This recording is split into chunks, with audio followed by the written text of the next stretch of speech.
Assalamualaikum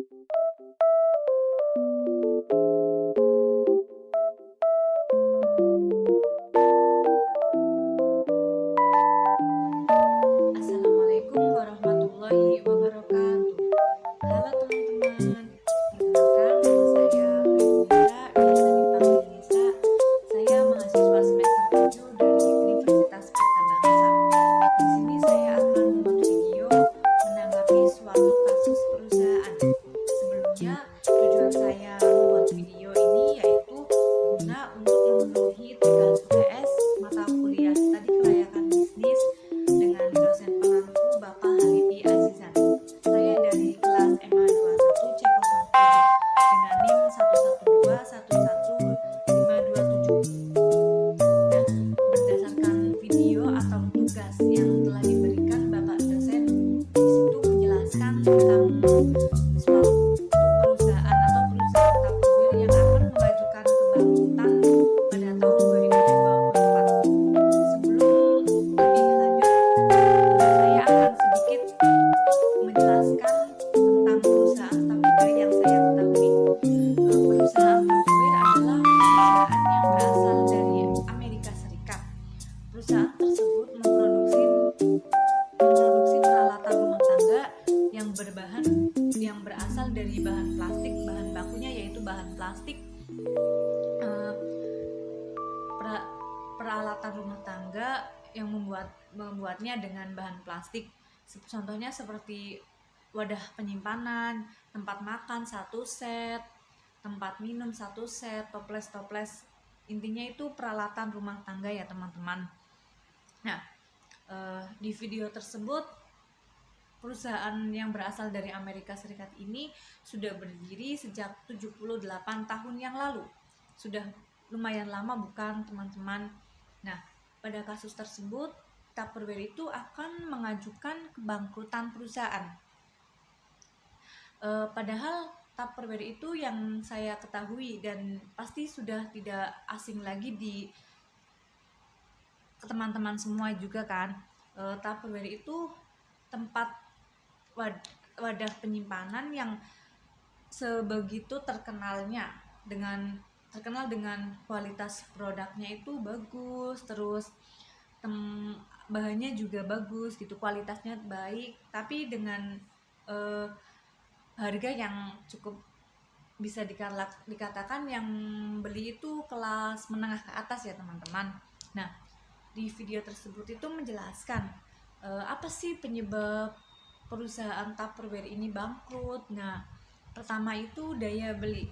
Nah, yang teman-teman ketahui juga kan Tupperware itu sudah terkenal sejak 78 tahun yang lalu dengan kualitas produk yang baik, tapi harganya mahal. Nah, itu penyebab salah satu kebangkrutan PT Tupperware.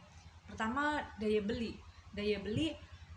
Kebanyakan yang di video menjelaskan yang membeli Tupperware itu kelas menengah ke atas, ekonomi menengah ke atas. Nah, semakin kesini semenjak COVID, daya beli yang menengah ke atas itu jadi berubah teman-teman. Kayak dia itu membeli peralatan rumah tangga tersebut itu sesuai fungsinya. Maksudnya tuh kayak nggak apa-apa murah gitu, asalkan tempatnya kan fungsinya itu kan sama. Kayak semisal nih, beli produk yang Tupperware itu mahal tapi fungsinya buat tempat ini, sama kita beli yang murah tapi fungsinya sama gitu loh. Jadi mereka itu lebih memilih yang lebih murah gitu loh teman-teman, lebih murah terus tapi fungsinya sama. Jadi maksudnya tuh mereka lebih mengedepankan fungsinya bukan harganya. Dia Tupperware dengan harga segini, dengan harga misal 50.000, fungsinya sama buat menyimpan makanan, sama yang toples berharga murah, fungsinya juga sama buat menyimpan makanan. Ibaratnya tuh sama-sama fungsinya sama tapi dengan harga yang berbeda. Nah, kalangan menengah ke atas itu lebih memilih harga yang murah, yang penting kan fungsinya itu sama. Terus jadinya itu yang menyebabkan Tupperware mengalami kebangkrutan. Yang kedua yaitu market atau pemasaran. Nah, dengan teknologi yang digital, terus perkembangan zaman, zaman yang sudah maju, apalagi sekarang terkenal dengan genset gitu ya teman-teman. Market pemasaran genset itu kan biasanya males-males. Nah, market atau pemasaran Tupperware itu masih itu apa namanya ya, masih ketinggalan zaman gitu loh teman-teman. Sedangkan kita bisa lebih memilih belanja online gitu. Kita tinggal di rumah scroll check out tahu-tahu barang datang. Tapi apa namanya, Tupperware itu tidak mengikuti transformasi digital, jadi tidak mengikuti perkembangan zaman. Pemasarannya itu masih monoton, tidak seperti pemasaran pada umumnya gitu. Kita bisa beli online. Terus yang selanjutnya yaitu daya beli tadi udah. Terus market pemasaran sudah. Nah, itu mungkin dua yang menyebabkan Tupperware mengalami kebangkrutan teman-teman. Oh iya, sama ini satu lagi tuh, Tupperware sudah dililit hutang sekitar 820 juta dolar. Jadi tuh perusahaan yang mempunyai utang sebanyak itu tuh akan sulit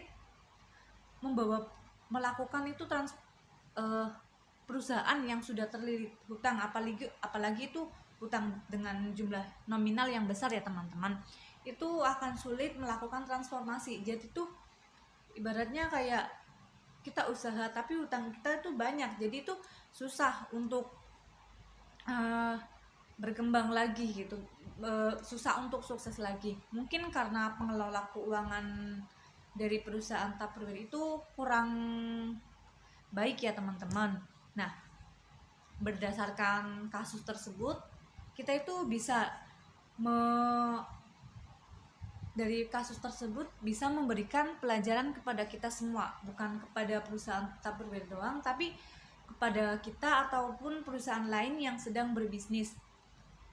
Pertama, kita itu berarti PT Tupperware itu kurang adaptasi terhadap perubahan pasar. Nah, untuk semua bisnis atau kita yang mempunyai bisnis itu jangan sampai kita kurang adaptasi terhadap perubahan pasar. Dengan maksudnya itu kita itu harus mengikuti atau beradaptasi dengan perilaku konsumen. Contohnya itu kan perubahan pasar. Genset sekarang atau pasar sekarang itu lebih suka belanja yang online. Ya udah kita membuka peluang di online gitu. Jadi kayak bisa apa ya namanya, bisa orang itu dengan kayak semisal kita tempat kita itu jauh dari perusahaan itu. Nah, kita mau beli tapi produk yang berada di perusahaan itu, sebisa mungkin perusahaan itu bisa menjangkau si konsumen itu beli. Jadi kayak lewat online kan bisa ya teman-teman. Terus kompetisi yang semakin ketat dari brand-brand yang lain itu juga bisa menjadi kompetitor. Jadi saingan perusahaan kayak yang tadi yang harganya lebih murah tapi fungsinya itu sama. Jadi orang-orang lebih memilih yang penting fungsinya sama gitu loh. Jadi kalau semisal hilang apa-apa kita nggak kecewa banget, ini mah murah gitu. Tapi kan kalau semisal Tupperware ini udah harganya mahal, ntar kita memakainya tapi hilang gitu, jadi kita kecewanya itu berat. Jadi kayak orang-orang lebih memilih harga yang murah, fungsinya itu yang penting fungsinya sama, intinya itu. Nah, yang kedua, kita itu jangan sampai kurang inovasi dan relevansi. Nah, walaupun Tupperware itu kan kualitasnya baik ya teman-teman ya, kita udah kenal dari lama gitu. Tupperware itu memiliki produk yang memiliki kualitas bagus gitu ya, tapi itu kurang inovasi. Jadi tuh kayak bentuk modelnya itu monoton kayak gitu terus loh teman-teman.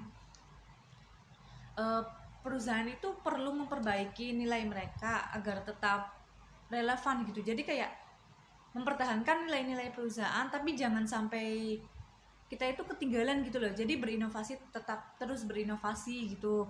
Nah, transformasi digital yang tadi saya itu, bahwa kita tuh jangan sampai ketinggalan zaman gitu loh, terus mengikuti update biar bisnis kita itu berkembang lancar, sukses terus. Yang berikutnya itu mengelola keuangan.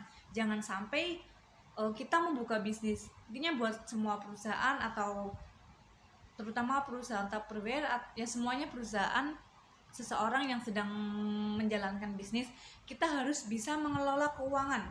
Jangan sampai bisnis kita itu lancar tapi keuangan kita, maksudnya mengelola keuangan kitanya itu tidak jelas ya teman-teman. Jadi kita harus mengelola keuangan dengan benar agar bisnis kita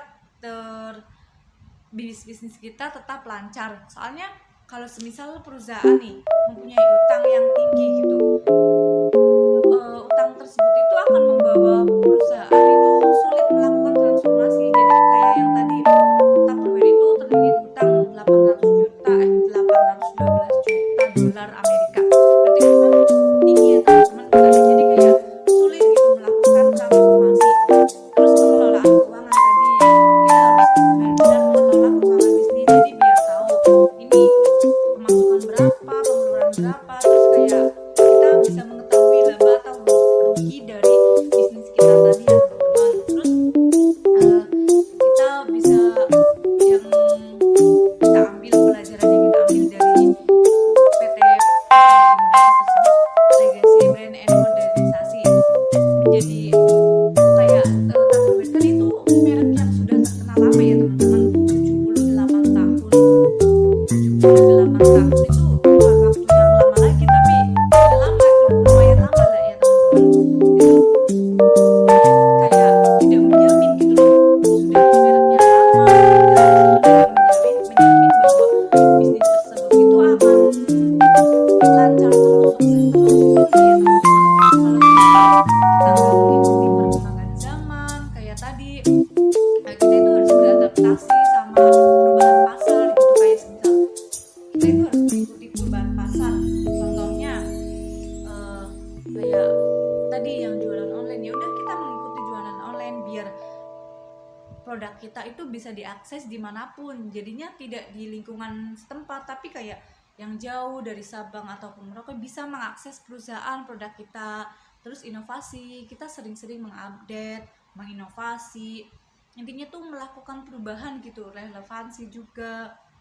Jadi biar di sedikit-sedikit dimodifikasi gitu produknya, jangan monoton seperti itu terus ya teman-teman. Terus tadi keuangan kita harus benar mengelolanya.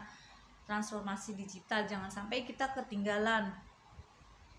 Terus pelajaran lagi yang kita ambil dari perusahaan Tupperware tadi yang mengajukan kebangkrutan pada tahun ini, yaitu kita itu harus selalu mantau perubahan konsumen. Intinya tuh kita mantau perilaku konsumen, perubahan kedepannya. Pasti kan semakin zaman berkembang, semakin zaman maju itu konsumen itu kan ya namanya apa? Apalagi Gen Z perilakunya tuh berubah-ubah. Jadi kita itu sebisa mungkin kita memantau perubahan perilaku konsumen. Jadi biar produk kita banyak diminati oleh konsumen. Kalau perusahaan yang menyediakan produk kayak memasarkan atau menyediakan produk sesuai dengan perilaku konsumen, itu otomatis konsumen akan tertarik ya teman-teman. Terus intinya tuh kita jangan terlalu nyaman dengan model bisnis yang ada. Jadi jangan terlalu nyaman dengan model bisnis yang ada itu aja. Jadi jangan yang itu aja, kita melakukan inovasi, perubahan gitu loh teman-teman. Terus mengelola keuangan dengan baik, yang tadi saya sudah jelaskan, kita harus bisa mengelola keuangan dengan baik agar perusahaan kita itu tidak terlilit utang. Walaupun terlilit utang itu nggak terlalu banyak ya teman-teman. Tetap melakukan inovasi, yang tadi tetap melakukan perubahan, inovasi agar bisnisnya itu makin sukses ya teman-teman. Nah, mungkin sekian yang dapat saya sampaikan. Itu ya yang dapat saya sampaikan berdasarkan video yang Bapak dosen berikan mengenai kasus kebangkrutan TPT Tupperware tahun 2024. Kurang lebihnya saya mohon maaf. Wassalamualaikum warahmatullahi wabarakatuh. Terima kasih.